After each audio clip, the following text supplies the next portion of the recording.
So thank you so much, Fanula and David, and everyone who's gathered here today. I am Rafi Holzer, and I am the CEO of Avir, and we are building the world's first true system of intelligence for the construction industry. So what does that mean? The construction industry has a problem, but that problem is not, as many in the construction tech space think, it's not a lack of data. If anything, the construction industry has a data overload problem. 96% of data generated on construction sites today goes unused.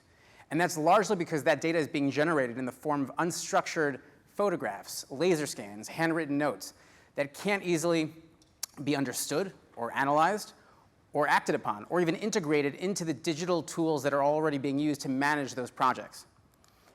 What we do at Avir, instead of focusing on gathering reality capture data, we focus on analyzing that data and providing actionable intelligence to the people who need it when they need it. So what we mean by that is we take reality capture data in the form of photographs and laser scans and compare them against the project plan, the schedule of values, the building information model, and generate insights. We have a progress analysis so we can determine what's been built, what hasn't been built, where you stand with respect to your schedule and where you stand with respect to your budget, and a deviation analysis or quality analysis where we can determine for those elements that have they been built correctly or incorrectly? And if incorrectly, by how much? In what direction? And whether those deviations are actually going to have an impact on construction going forward. And as an example of how impactful an analysis like that can be, here's one case study we did with a client. This was a data center that was being built in central Ohio, actually. And they were doing scans of the steel frame as it was going up. First scan that was done, everything came back green. It all looked good. Scan was done the subsequent week, and everything was red. Nobody had noticed using the naked eye, but over the course of the weekend, a storm had come through, and because some bolts weren't tightened properly, the top of the structure had actually swayed by up to 18 inches in certain parts. That one identification that we made saved that project $7 million. That is the power of applying machine learning and automated intelligence to the reality capture data that companies already have on hand. It's also why we win. We are now, I think, 13-0. We've got an unbeaten record in head-to-head sales against our competition. And the reasons that consistently come up are we are a one-stop shop. We're the only company that does both analysis of photos and laser scans. We do the progress analysis and that quality analysis. And our analysis is accurate. And the analysis is done in such a way that what comes out of it, the reports we provide, are truly actionable. It's why we have the clients we do. We work with some of the largest builders, developers, construction companies, and owners in the United States and in the world. And today, what we have is a construction intelligence product for construction. But ultimately, we're looking to extend that platform and that product into the rest of the building lifecycle. So ultimately creating a digital twin for facility management and maintenance. We started in the US, and it's where most of our operations are today, but in part, and thanks to RElab, we're starting an expansion into Europe and ultimately globally, and we are currently raising a round to help with that expansion and fortifying our product. I'm Andre Tuvell, CEO, founder of Ox Alliance, and thanks for Goldacre and the partners. It's been a fantastic experience. So what is Ox Alliance? We're a SaaS platform that's looking to deliver cyber-secure supply chains. And why cyber and why supply chains? Well, last year, cybercrime cost £5.3 trillion. That's twice the GDP of the UK. So there's a lot of motivated people out there, and they're not going to give that up at all easily. So as larger companies are deploying deep tech cyber solutions, hackers are looking at the ways to attack, and they're attacking through the supply chain.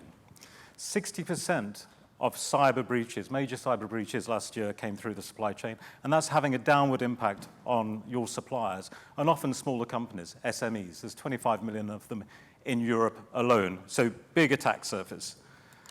So the challenge is as a company, how do you understand if you're at risk of a cyber attack from your supply chain? Are they an asset or a threat to you?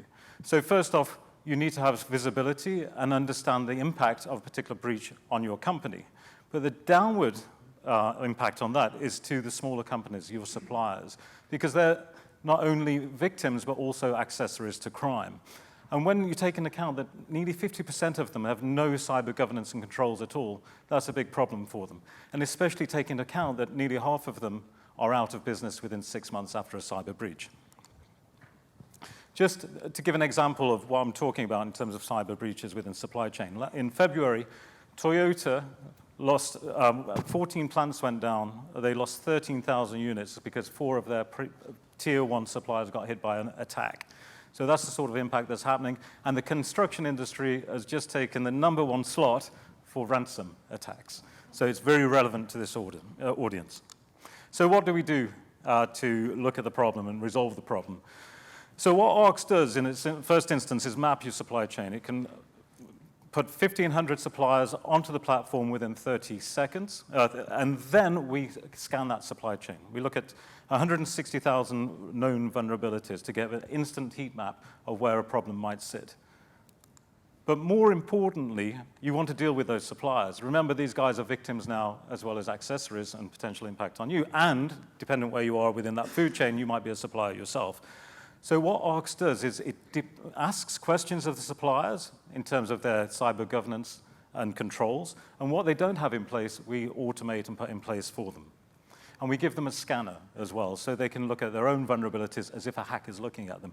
But more importantly from that is one of the big problems in terms of cyber crime is knowing if you've been hit. It takes 207 days on average to know if you've been hit by an attack. We can do that almost instantly within that community. So we're creating what is a safe environment to do business from a cyber context. So where are we? We're still fairly early doors. We really went to market as of December. We've got traction already. We've got 6 primes coming on board. We're mapping 2,500 suppliers, and 1,500 of those are onboarding from China right the way through to the US.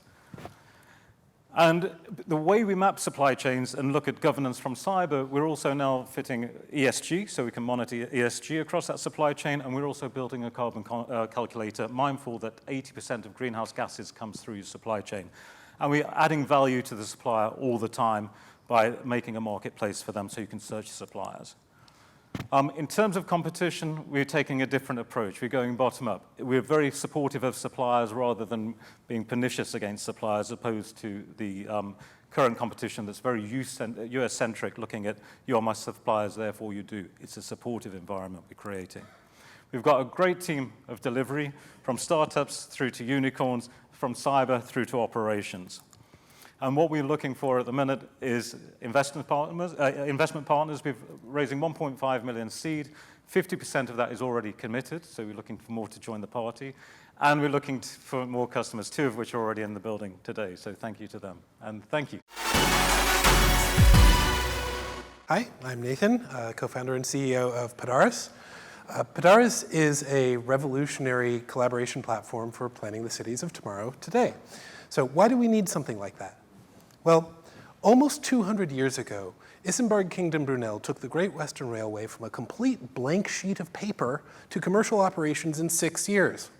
Today, any equivalent project would take several decades at a minimum and cost orders of magnitude more money. Why is this? It's because today's infrastructure projects are legitimately far more complicated than they used to be. There are now many more technologies, disciplines, regulations, and stakeholder groups than ever before. And the process of getting them all on the same page, coordinated with each other, hasn't really kept pace. So it's becoming incredibly time-consuming, expensive, and difficult to get everybody on the same page and keep them there through the life of the project. McKinsey actually studied this. It's a $3.3 trillion infrastructure sector, and they came to the conclusion that the sector was wasting $1 trillion per year, with the majority of that waste being attributable to coordination and collaboration failures at the early stages of project development. So that's why we created Padaris. Padaris is a collaboration platform designed to get everybody on the same page. Inspired by digital platforms like GitHub and Google Docs, we've created a place where all disciplines and stakeholders can come together to plan transport and development projects with more accuracy and agility than ever before. Let's take a look at how we do that. So Padaris makes it easy to plan transport and development projects more accurately from the very start of project development, preventing big problems downstream. Clever modeling tools instantly calculate accurate right-of-ways, capacities, travel times, accessibility, and other key parameters for almost any kind of transport system. With Padaris, it's very easy to create multiple scenarios, doing rapid cost-benefit analysis of a lot of different options in multimodal transport networks. But the really revolutionary thing here is that this is not a traditional siloed desktop-based application. This is a cloud collaboration, web-based tool, which means that it's accessible to anyone who needs it. Integrated stakeholder engagement functionality allows non-technical participants to give feedback immediately. Collaborative editing environments allow planners and engineers to work together in real time from anywhere in the world. So what we're doing is we're taking feedback loops that traditionally would require weeks or months of pushing around paperwork and meetings, and we're reducing those feedback loops to literal milliseconds. And this is how we catch the mistakes that can otherwise doom projects or lead to significant delays and cost overruns. This is how we can iterate many more project scenarios, enabling the development of better transport planning projects that are better for everyone.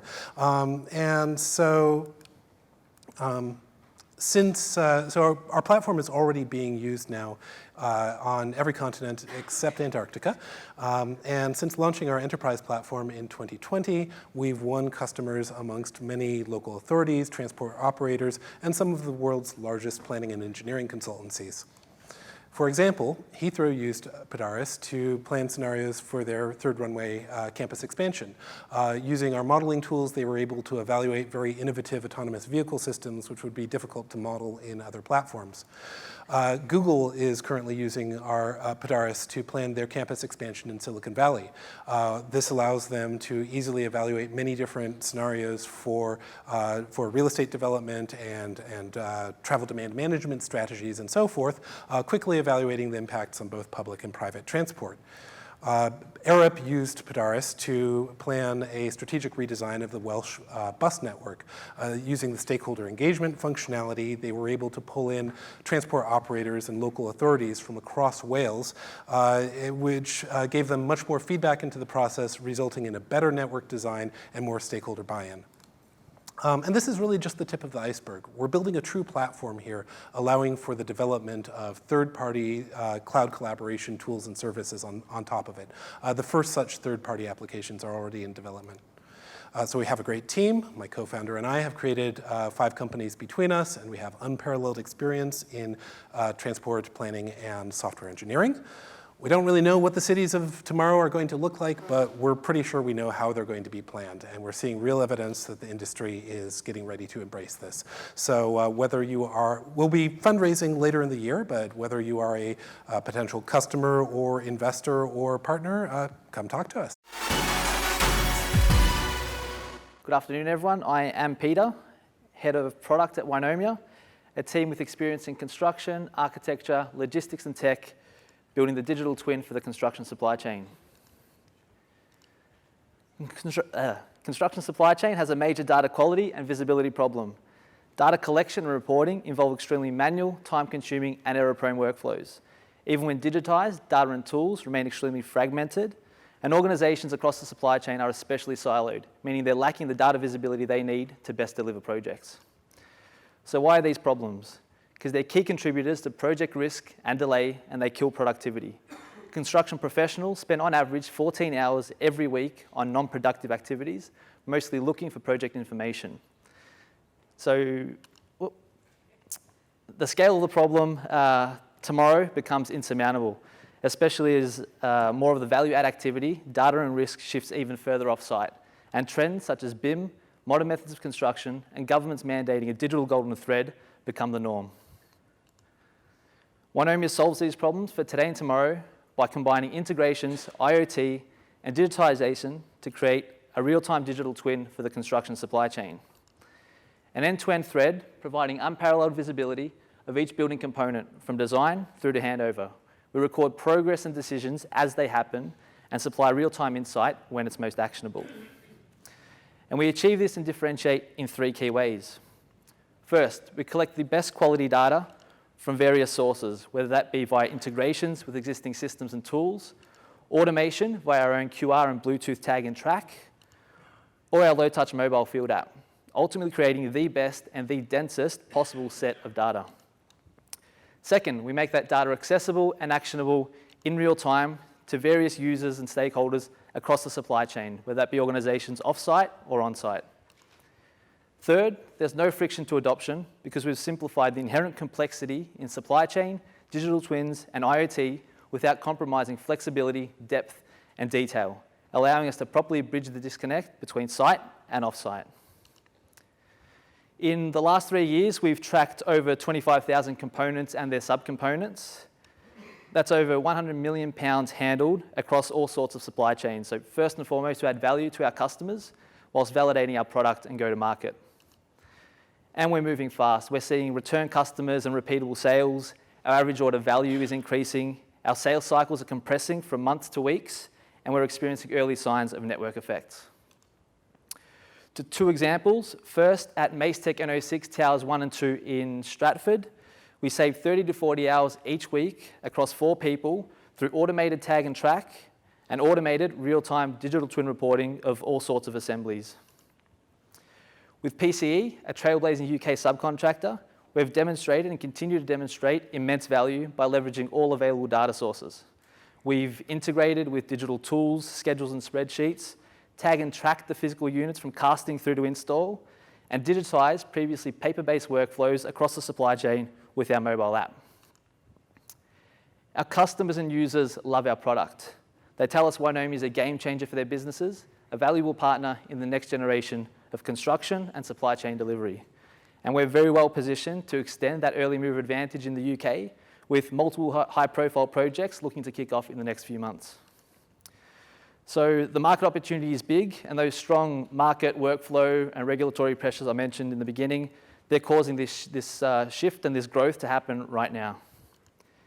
And this is why we're here and where we can use your help. We are raising, and we're looking for the right investors, partners, and customers who believe in our vision of a real-time digital twin for the construction supply chain. If that's you, please come and talk to us. Thank you for your time. Thank you. Hello, everyone. My name is Julian Breton, and I'm the co-founder and CEO of Astro. Astro is a B2B hardware and software company using robotic systems and purpose-built software to accelerate and de-risk subsurface surveying at scale. The big problem on construction site is that more and more delays and costs occur due to unlocated hazards in the subsurface.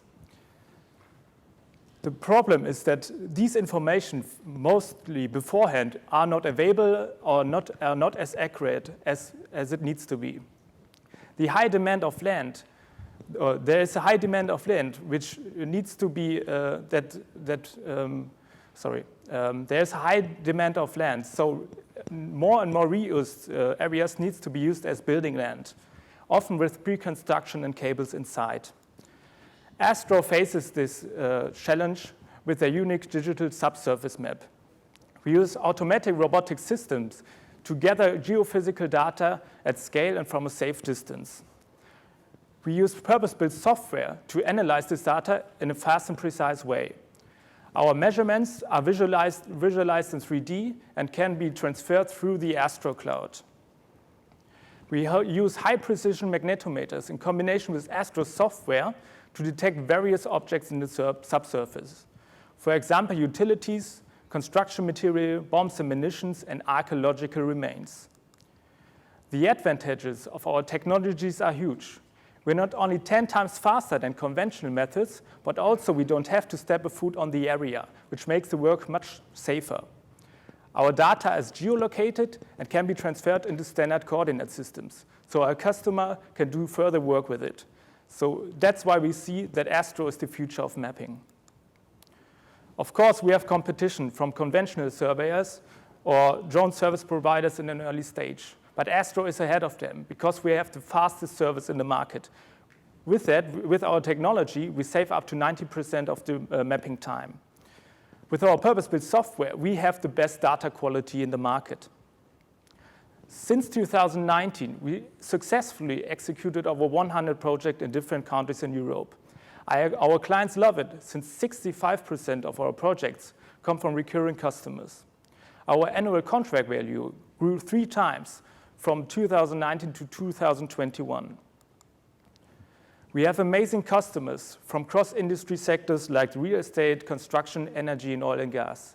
To give you a perspective of scale, only with Siemens, we were included in a project with a project volume of $400 million.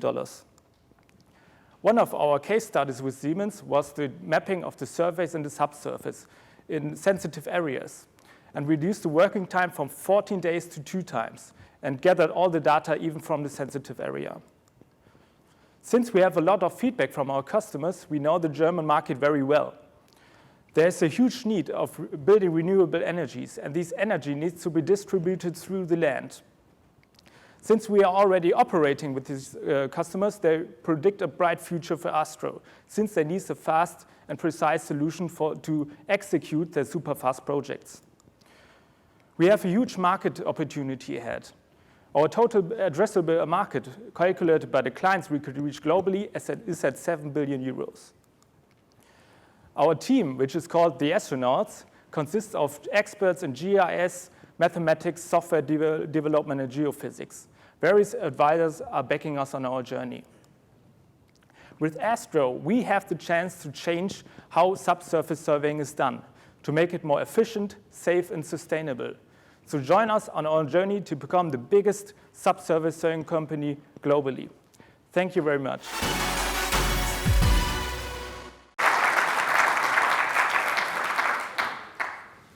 How does my hair look today? Hello, my name is Max, and I'm the founder and CEO at REbTech. Our vision is to become the global one-stop rebar shop. All our infrastructure, roads, tunnels, bridges, is built with concrete and held together by rebar. But to create a ton of steel, we also create 2 tons of carbons. Another rebar challenge is the value chain and its antique workflow. The standard today for designers is still to send PDF drawings. The supplier then has to punch that back into his machine, make the steel, and deliver it to the construction site where the contractor is installing it. Can you imagine how many mistakes and waste result? A single big project is using millions just on the installation labor. And what kind of labor? Look at that guy. That's like dull, dirty, dangerous labor. No wonder they're struggling to find people. We solve this with technology. Our company was conceived by robots. Since then, we have grown into a vertically integrated rebar supplier. We design, manufacture, and deliver prefabricated rebar cages. Let me show you how. It all starts with the design. We've built a parametric design tool that creates awesome designs quickly.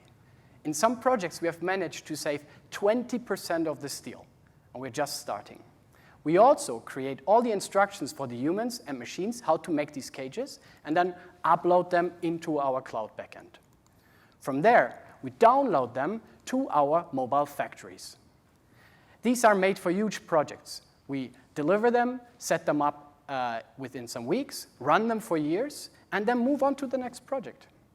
Due to our advanced robotics, we just use a fraction of the labor. And the beautiful thing is, they are cash flow positive from day one. Our customers receive prefabricated REbTech cages of the highest quality. They're code compliant and they're certified. We have measured that in some projects, our customers save up to 90% of the installation labor and time on the construction site. Like a big project, you can finish months earlier. We have delivered dozens of projects in Norway and a few pilots in the UK, the US, and Germany. We have sold thousands of cages, and our customers, they trust us to deliver the critical rebar for their projects again and again. Let me show you one example. This is a multi-million euro contract we recently signed. It's a 19-kilometer TBM tunnel project for the water supply of Oslo. This is Champions League. We are going to set up our factory there and run it for 2 years. And the most beautiful thing, together with our client, we have improved the design and saved already 500 tons of steel. This is a list of more tunnel projects here that we're going to or want to do in the next few years. And that's merely the tip of the iceberg. The next use case we are getting into is on and offshore wind. Europe alone is investing 30 billion euros every year into this energy. We are preparing pilots in the UK, Germany, and US. Zooming out a step further, we are looking at a total rebar market of 200 billion euros once we include the labor. We have a team of 25 people from 15 different nations. We have a wide range of backgrounds. In our previous jobs, we built giant bridges, NASA robots, remote-controlled excavators, and 3D printers. We want to become the global one-stop rebar shop. Our next steps are to scale our sales and production and to establish the UK and the German market. For that, we are raising a round. So if you would like to talk big projects or big investments, I'd love to do that with you afterwards. Let's build a great future together.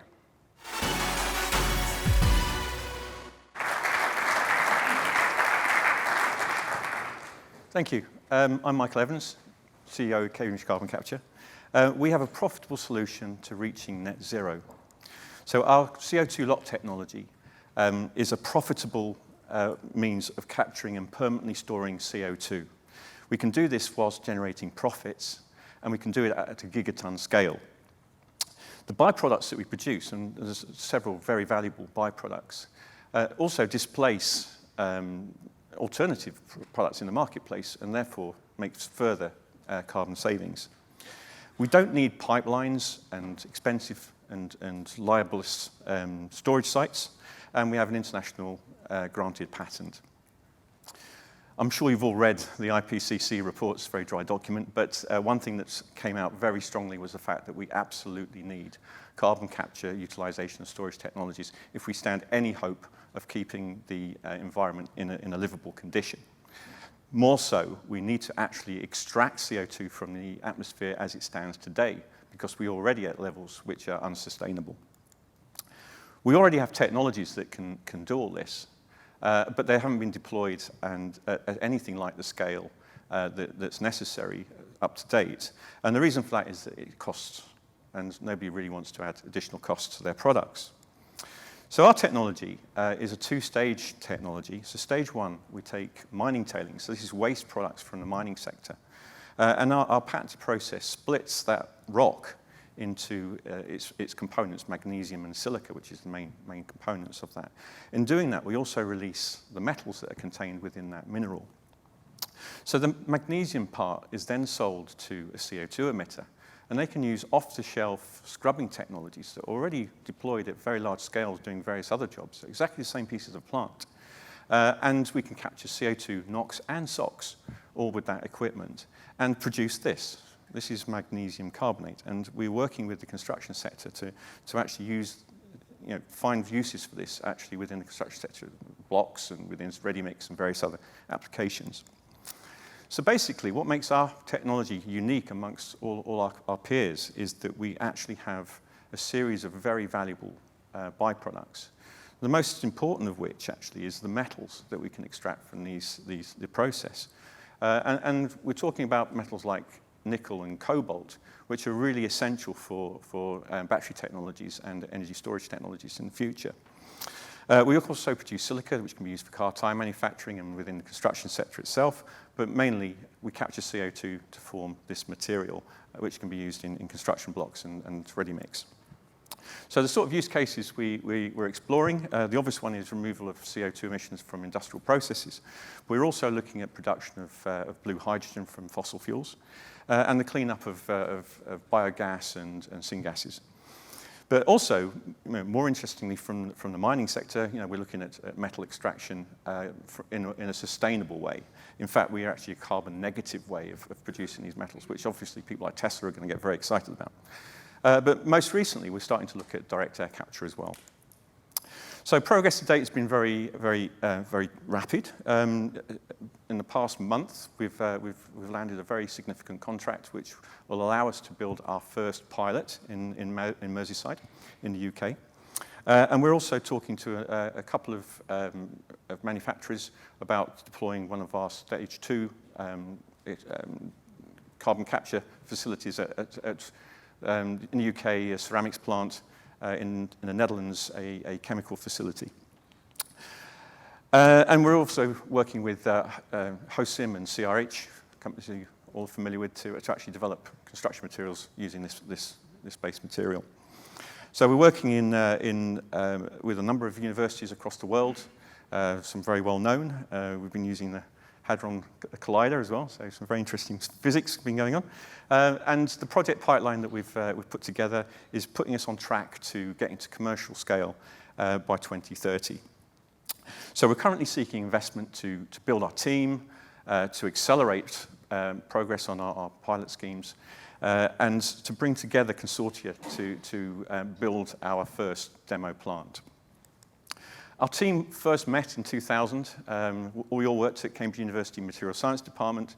Subsequent to that, we spun out a fuel cell company, which we later floated on the stock market for a valuation of about 50 million. So we've done this before. We've come together again with this technology, and you know, hopefully with some additional funding, we can expand the team to cover some other key roles. So in summary, our technology provides a profitable means to reaching a net zero.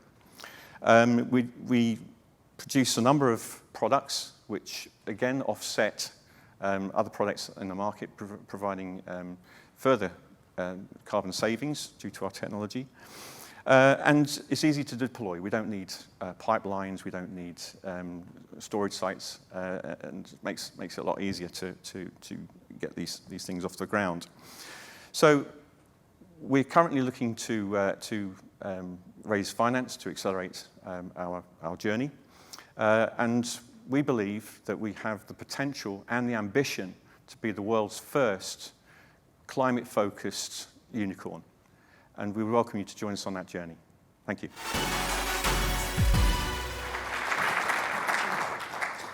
Good afternoon, ladies and gentlemen. It's a real pleasure to be able to talk to you about what we're up to. Ultimately, our vision is to become a global end-to-end platform for supply chain. And we feel that we can do this because, having been deployed on 300 construction sites globally, it's very clear to us that there's a lot of opportunities to do that. At the same time, there's a number of very large macro trends around ESG and supply chain instability. We ultimately see that, and obviously we've heard about a lot of the productivity challenges in construction, but we look at challenges like massive increases in shipping prices, like 5 times for a price of a container from Shanghai to the west coast of the United States. Massive price increases for materials, challenges with delays, challenges with labour, and then these legislative obligations around modern slavery, ESG, and so on, and also owner obligations from those who are financing construction projects. We ultimately wanted to start with something basic, because the reality in the construction industry is logistics is managed on paper, whiteboards, spreadsheets, WhatsApp messages, and so on. So the first part of what we have deployed is really looking at the last mile delivery into a construction site, which is about regulating the movement of vehicles in, and then the management of that material on site using tower cranes and hoists. In doing so, we can help our customers really understand everything that's going on from an operational perspective, as well as meeting their regulatory obligations. Ultimately, though, it's not just good enough to know that the truck is going to show up today or tomorrow. It's really about understanding where are things moving through the supply chain. So what we've started to do with some of our customers is start from the point of manufacturer through to subcontractor and then to the supplier. To bring this to life, I'd like to talk through a couple of examples. Suffolk is a US-based general contractor who we've been supporting since 2016, and today we're on about 30 of their job sites. For them, it's all about inner-city job sites where there's space for one truck on a postage stamp-sized job. Importantly for them, when they started using us, they also started using Procore, so it's important for us to be able to connect to other technology platforms that are out there. The most advanced customer we have globally, we would think would be Madison Square Gardens, who is also an owner, not just a construction company. This is the first of 10 spheres that they're building globally, and they didn't want to just know where the truck was. They wanted to fully map out their entire global supply chain. So just with this one project, we've managed about $1 billion of inventory moving through the supply chain on a global basis. Whilst the majority of our projects are very much sort of building projects, we also do a number of civil projects as well, particularly here in the United Kingdom and in Australia. And this is an example of where there are real challenges in terms of meeting regulatory obligations around the movement of heavy goods vehicles, which is also a big issue for HS2. In that sense, we also integrate with here maps and What3Words to sort of help our customers in that respect. It's not just about the construction activity, it's also about what happens after that. And in this instance, it's about sort of supporting the ongoing operations of a sort of major asset like Wembley. To give you a sense of where we are as a business, we're just under 200 current sites globally, and we've sort of been doubling our customers year on year for the last few years. And this ranges from customers where we're doing 1 project or 2 projects, up to ones where we're on 30 or more. Really, the product strategy is in line with the behaviour change challenges that exist in this industry. So it's not good enough to say, oh, we're going to do everything at once. We wanted to start with the basics, which is last mile delivery, and then ultimately build that up as we go on. Not just what we're doing on our platform, but sort of really emulating what Procore has done with their ecosystem, as well as a number of acquisitions, and we made 2 last year. Ultimately, we have a big vision in what we want to do, but we're sort of delivering this currently with a team of 50, headquartered here in London, but in a number of locations around the world. With 10 seconds to go, I'd just like to thank you all for listening, and I'd welcome any questions.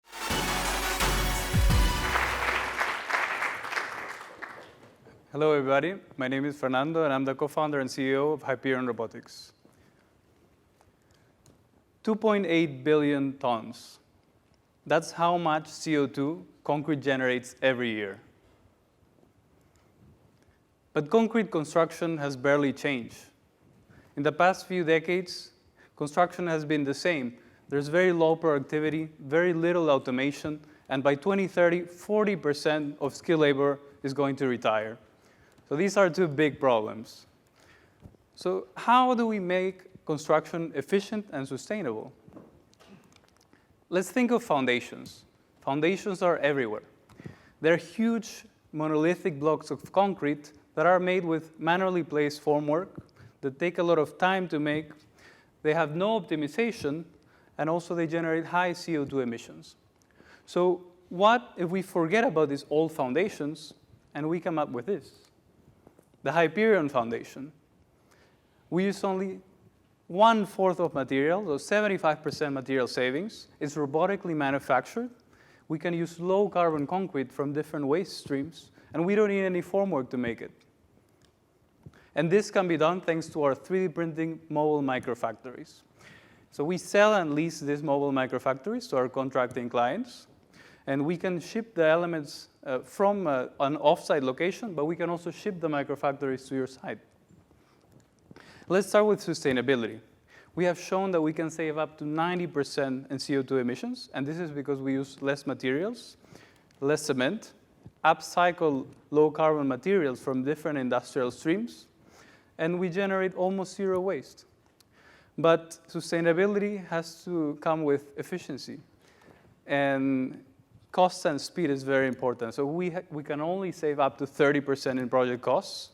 We can be 2 times faster, but also reduce health and safety risks in projects. Let's talk about a real project with our client Iberdrola, one of the largest energy companies in the world. So they build substations in every energy project that they have. In this case, they needed 90 foundations of 24 different types. In this case, we showed that we could save 20% in costs, 50% in lead time, 70% in materials, and also 60% in embodied carbon. So a few questions that people typically ask. Can we 3D print reinforced structural elements? The answer is yes. We can use steel reinforcement and other kinds of reinforcement technologies to build with our technology. Another question is, do they comply with codes and standards? And again, yes. So we follow a rigorous testing regime where we can show that we can comply with different codes around the world. The market opportunity is huge. Foundations, as I said before, are pretty much everywhere, from residential to infrastructure, industrial, and very big projects. And hundreds of thousands of these elements are built every year. But not only foundations, we can also build water tanks for the industry. We can build trenches for utilities. We can build subsea structures, and of course, elements for buildings. Why Hyperion? We are the only company combining 3D printing with the most practical and optimized applications, and also using low-carbon concrete. And we have been recognized by the EU, being the #1 EU PropTech startup last year. And we have an amazing team with backgrounds in 3D printing, robotics, automation, and we are passionate about construction. And we also have amazing clients like Iberdrola, Metso Autotech, and Techint in Latin America. So we have secured our funding round from a leading VC in Europe, and we want to deploy our microfactories around the world. So if you are interested and want to partner with us, let's talk later. Thank you.